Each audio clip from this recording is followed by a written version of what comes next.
Bismillahirrahmanirrahim. Amalan ringan yang bisa dijangkau namun dikerjakan secara rutin. Amalan ringan yang bisa dijangkau tapi dikerjakan secara rutin. Kenapa harus dikerjakan secara rutin? Karena pahala yang didapatkan oleh seorang hamba itu sesuai dengan rutinitasnya. Pahala yang didapatkan oleh seorang hamba menyesuaikan dengan rutinitasnya.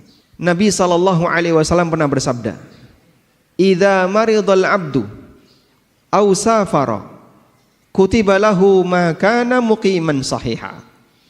Apabila seorang hamba itu sakit atau dia safar, maka akan dicatat untuknya amalan pahala sebagaimana yang menjadi rutinitasnya ketika dia dalam kondisi sehat dan tidak sedang safar. Kalau ada orang yang punya kebiasaan puasa Senin Kemis, tiap Senin dan Kemis dia puasa, suatu ketika dia sakit sehingga dia tidak berpuasa, maka dia tidak berpuasa bukan karena malas, tapi dia tidak berpuasa karena uzur, sehingga Allah Subhanahu wa taala tetap memberikan pahala baginya. Dia dapat puasa Senin walaupun dia tidak berpuasa sebab dia punya kebiasaan itu. Bagi mereka yang tidak punya kebiasaan, maka saat dia sakit dia tidak berpuasa, dia tidak dapat pahala karena dia ketika sehat juga tidak berpuasa.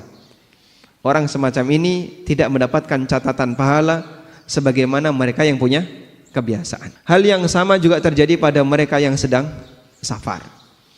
Maka hadis yang menyebutkan apabila seorang hamba itu sakit atau safar, dia mendapatkan catatan pahala sebagaimana ketika dia sehat dan mukim, hanya berlaku untuk amalan yang menjadi rutinitasnya. Sehingga bapak-bapak misalnya atau ibu-ibu melakukan safar dan musafir itu dianjurkan tidak sholat rawatib, sehingga sholatnya hanya yang wajib saja, sedangkan rawatib ditinggalkan, dan itu sunnah. Kita safar, ketika kita mukim, kita punya kebiasaan rawatib. Duhur kita rawatib, asar kita rawatib, demikian pula maghrib, isya dan subuh kita punya sholat rawatib. Pada waktu kita safar itu semuanya kita tinggalkan kecuali qobliyah subuh.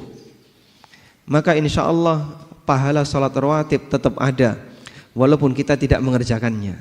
Sebab kita tidak mengerjakan sholat rawatib ketika safar karena ini sesuai sunnah. Kita tinggalkan bukan karena kita tidak mau melaksanakan, tapi kita tinggalkan beralih dari satu sunnah ke sunnah yang lain, sehingga amal rutin ini tetap tercatat pahalanya.